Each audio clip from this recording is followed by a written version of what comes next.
Today we shall study about underground stingless bee in its natural habitat. See, you can see some workers at the gate. Now this is the size of the entrance tube, 1.2 centimeter in length, 1.2 centimeter in length approximately, and it is oval in shape. Now we shall measure the height with the help of a straw. The height of the entrance tube, it is 2.3 centimeter approximately. We are using the help of a straw so that we can measure it correctly. We can also measure it like this, but we are using a straw to confirm it.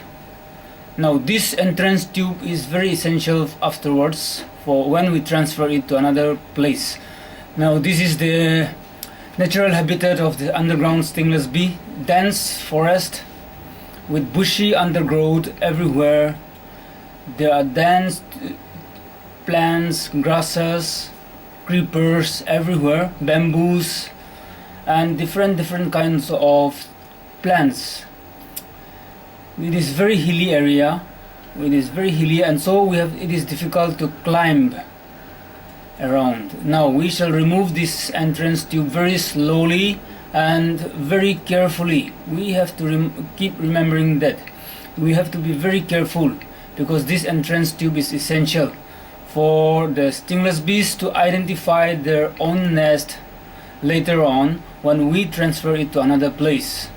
When this tube is there, when this entrance tube is there, they can easily identify their own nest, and then the activity will be much quicker. So we need this again later on. This is the entrance tube, probably made up of resin and then cerumen. See, all the roots, moths are stuck on the outer side of the entrance tube. It is about 2.3 centimeter long. We shall remove these pieces of roots and moths very slowly and carefully, and then keep it in a safe place and use again afterwards when we transfer it. Let me remove them slowly. We shall remove them slowly and carefully. Yeah, now we will keep this. This is the thin flexible straw which I've just taken out from the jungle, and we will use this straw for measuring the depth as we go on, the depth of the tunnel as we go on digging. This is used as an indicator also to find out where we are going, which side we should dig, and how far the nest will go on, the colony that will be there. So this straw is very essential for two works, that is for measuring the depth as we go on digging, and then secondly as an indicator of the tunnel, which side it is going, or how long it is going, how far it is going. That is very important. Now let us start digging. Oh, here is a root. There will be many roots also later on, but we have to be careful always. And then I'll use a machete to cut it.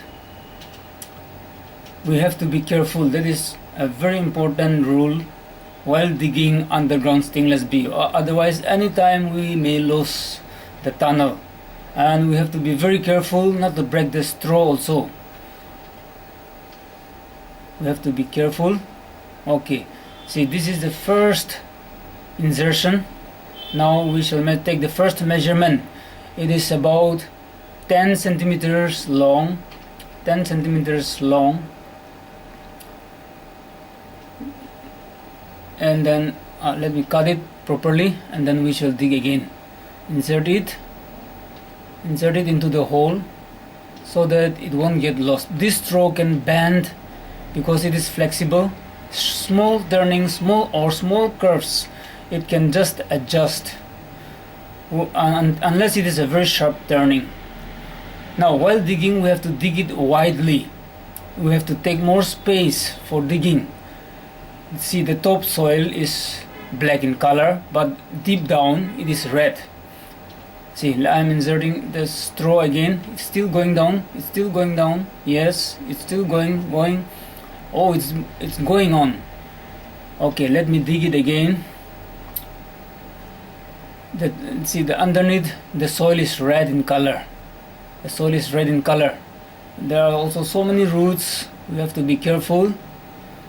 Okay, let me use my sandal as an indicator, because now I'll have to do some rough digging.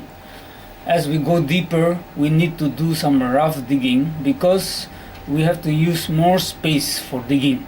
So when it comes to such a situation, we better keep some big indicator or some very which can be easily identified during digging. So I'm using my sandal. See, you can see the tunnel. This is the tunnel. It is still going on. The straw is still going on. This is the tunnel. You can also see some workers hovering around. Some workers are hovering around. Yeah, the straw is still going on. Unless there is a very sharp turning or sharp curve, the straw can adjust itself. This is the second measurement. It is about 11 centimeters.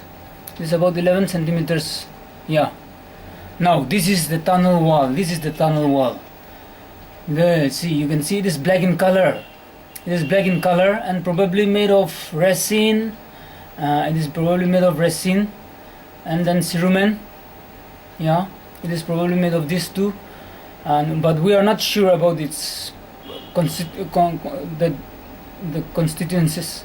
So we are taking it for further experiments. Now I'm beating it with my hand in order to hear whether we are near the nest. If we are near the nest, there will be a hollow sound like the beating of a drum, doom doom. So I'm beating it. That is very helpful because it lightens our heart also. Now we have to be careful. Okay, I'll listen. Yes, yeah, I can hear some sound. Yes, the buzzing sound is near. Yeah, we are already near the nest. See, this is the entrance. This is the tunnel. The tunnel is still going on. Yeah, some sounds. The sounds are becoming louder. Yes, it's good. It's good. It's good that we are near. Oh yes, we have already reached.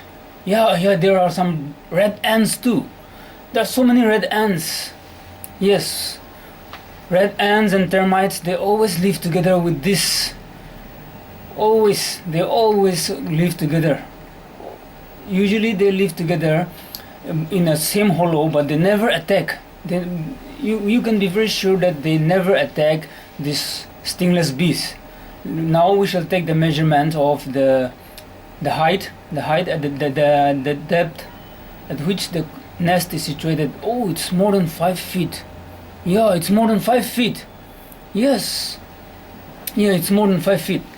Really, see, it goes deep, very deep, like this. Now the red ants are all gone. The red ants are all gone, and you can see the layers, the covering, the outer coverings. You can also see some workers are roaming around. You can see some honey pots. Yes, this is the structure, the outer structure. We have to be very careful while digging, otherwise we will just cut them away. So we'll be very slow now. Yeah, you can see some workers. Yes. Now we shall be going very slowly. We shall first clean this cavity, the hollow part. See, there the hollow is always bigger than the nest. So in this extra portion, what we think is ants and termites, they live together like this. Ants and termites, they occupy the other space, whereas the stingless bee, the underground ones, they make their own nest on the upper side. Now see, you can very clearly see the workers coming out from the nest. Yeah, see. Yes, now see, this is the hollow cavity.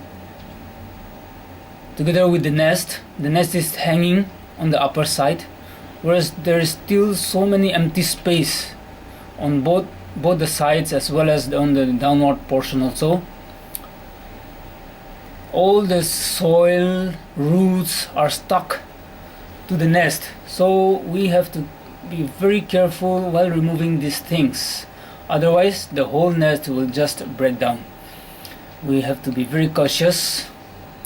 Yes, we can see so many workers. It is interesting. Yeah, it is interesting.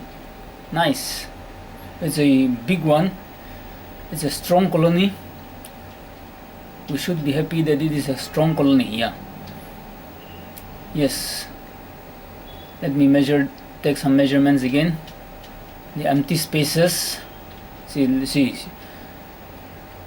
So many empty spaces are there. So we shall take all these records and then go for further studies. Let us see on this side. This side it is around 4 to 5 centimeter. This side is bigger. Yes, this side is bigger. Yes, still there are empty spaces. Yes, you can see so many workers flying around now. Yes, we have to be careful, otherwise the whole thing will come down. So let us be careful. Okay, yes, let me use both my hands, otherwise the soil will just go inside the nest. We have to be careful, very careful, always. We have to keep that in mind, always to be careful. Slowly we'll have to work. The soil, see, the soil is red in color, as I've said earlier. I'm using both my hands so that the soil will not go inside the nest, because it will dirty up the whole nest and then even kill some stingless bees or spoil the brood. Anything may happen, so we have to be very careful. Now we are almost done with this, almost finished. We shall try to pull it out very soon. The empty space is so big, and this must be the reason that ants and termites, they want to live together with this. See, this is the honey pot. Oh, these are all honey pots. All honey pots on the outer portion of the nest. The sizes, see, it is more than 11 centimeters across. Then you can clearly see the brood cells inside and at the central portion of the nest. See, the smaller ones at the central portion of the nest. Yeah, those are the brood cells. Those are the brood cells. The upper ones are the honey pots, but below that, right below that, there will be the brood cells. Then this is the straw, see, the one I've pushed down. I pushed it so hard, so it has come up through this side again, the other side. That is the back portion. At the back portion you can see so many roots around. Yeah, we have dug almost 5 feet down, more than 5 feet. We have to be very careful while pulling out the roots, soil, the extra covering. Usually there are two or three layers of covering of a nest for a colony. So here also we can see 2-3 layers. See, this is the cavity, the portion where ants, those red ants were living. They used to live like this inside this cavity. See, this is the whole nest. It is of course parabolic in shape. See, this is the layer covering the outer coverings. Yeah, it is very thin. It is peppery in nature. See, very thin, very soft. Now I'll try to insert it into our pot. We shall take this and then to keep it in my apiary later on, tomorrow. We'll try to insert it. Oh, it's too big. No, it's too big. We have to take out some more layers, the covering, some more coverings, I think. Yeah, it's too big. No, it's not correct. Yeah, we'll have to clean it more. Yes, we'll have to take out some extra coverings. We'll take it out and then adjust them again later on when we can insert it into the pot. Let us do it now. Let's see the layers, the covering. We have to be very careful. Hold it slowly, softly. Otherwise, if we hold it tightly, the honey will start flowing. So I'm holding it very softly on my palm. I think now it is ready. I think it can enter. So I'll try again. Yeah.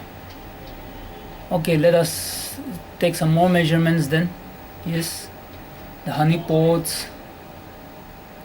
Yes, the honey pots are always situated on the outer portion, whereas the brood cells are always in the central portion of the nest. So in this, the honey pots, the pollen, they will always be on the outer side.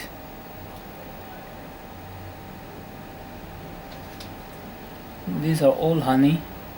See, you can see. Yeah, these are all honey on the outer side, gray in color. These are the brood cells. Yes, these are the brood cells.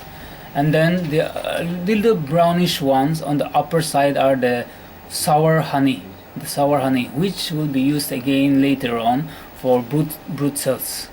Now the whiter ones, the ones at the below, the lower part, are brood cells. Now see the size. The size is around 9 centimeter in white. Now these are pollen. Yeah, pollen and honey mixed. Yes, the size of pollen. Let us record the measurements. Yes. Now we shall keep them and arrange them again slowly into our pot. Since we have got some empty spaces, we'll try to arrange them again. Yes, we'll take all these records and then go for further studies later. Now we are ready. We're almost ready. You can see so many workers hovering around. All my palms are also filled with honey now. Let me cover it with some coverings, the outer coverings, so that it will become more natural again. Yeah. Yes. Yeah, here is a little comb. Now we are ready. Now this is a thermocol, and I've cut this into the correct shape to fit the pot tightly at the top. Now I'll have to press it down and then fit so that it fits properly, and then see that there is no space, no crevice. Now let me search for a drainage tube. They say there used to be a drainage tube with some certain spaces, but with these spaces we haven't seen any drainage tube. So I'll cover it now. I'll cover the old nest where it was before, so that they won't go there again, otherwise they will keep going there. So I'm covering it nicely, the old nest, and then I'll keep the pot, our new pot here. Now I'll close the crevices, the small gaps, with mud. I've mixed with water. This is mud.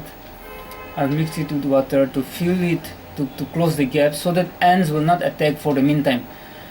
Because now the stingless bees, they have not settled, and it is at this time when they have not settled that ants will not attack will attack.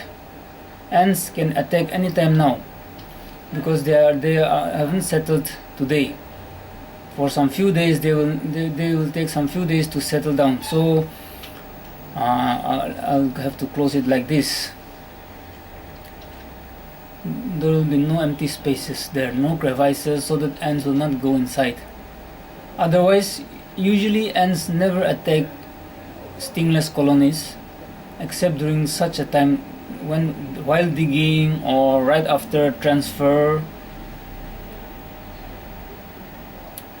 So we have to be very careful for some days when we transfer. Now it is over. I'll keep it in its correct place. The upper portion, see, I have kept the entrance facing upwards so that it will be easier for them to go inside, get the entrance and go inside. Now this is the entrance. This will become the entrance for now, for today, and then I will keep the entrance tube again here so that they will easily identify their nest. I will make, see, now I have made it. See, workers are already going. Yes, isn't it nice? Yeah, it's nice, it's interesting. See, they are already going.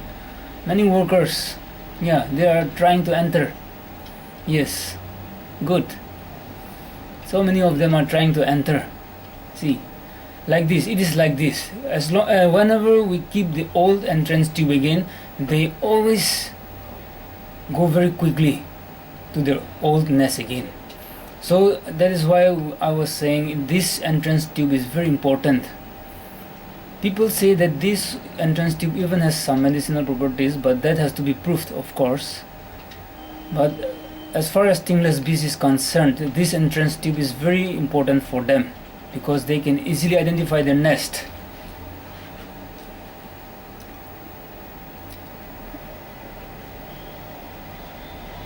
Now I've transferred it. This is the second day.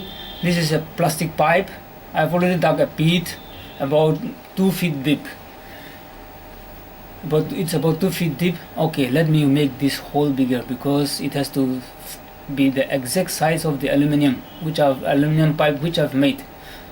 I've already made an aluminum pipe by myself. It is indigenous, and that aluminum pipe will become the inner tunnel. The inner tunnel will be on the inner side, whereas the plastic pipe will be for safety, so that the aluminum tunnel pipe will not crush. Otherwise it may be crushed by animals or humans walking over. So I'll be using a plastic pipe over it. Now I'll have to close it with grass because anytime they may come out. This is the pit, and then we are ready now, almost ready. I'll insert the plastic pipe.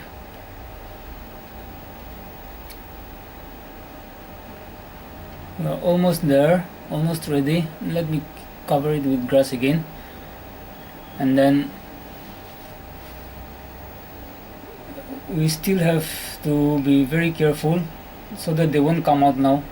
It is better that they don't come out now.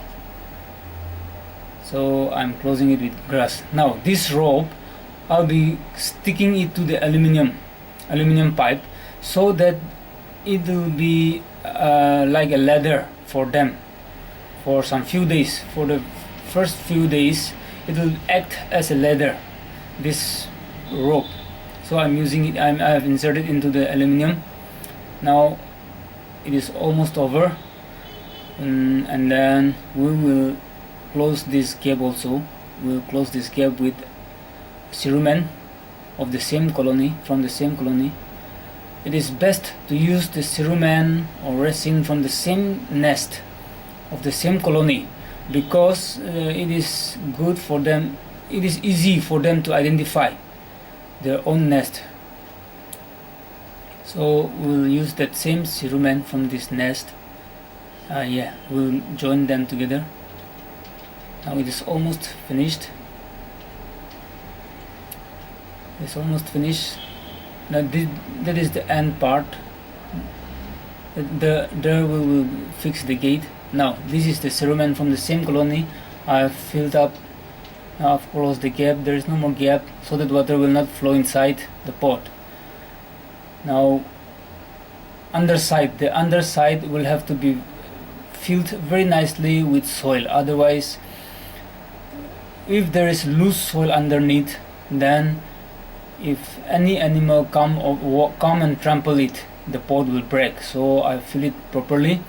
Now we'll cover it with soil. We'll cover it with soil, and then after covering it, it is okay. Now This part is another important one. The portion here should be a bit upper than the entrance tube, then the main entrance, the gate, you can also say the gate. So this part is at an angle, a higher angle than the entrance, so that even if it rains or even if there is flowing water, the rain will not go inside, water will never go inside. So I'm keeping that portion at an upper level. Now let me cover it, fill the pit with soil.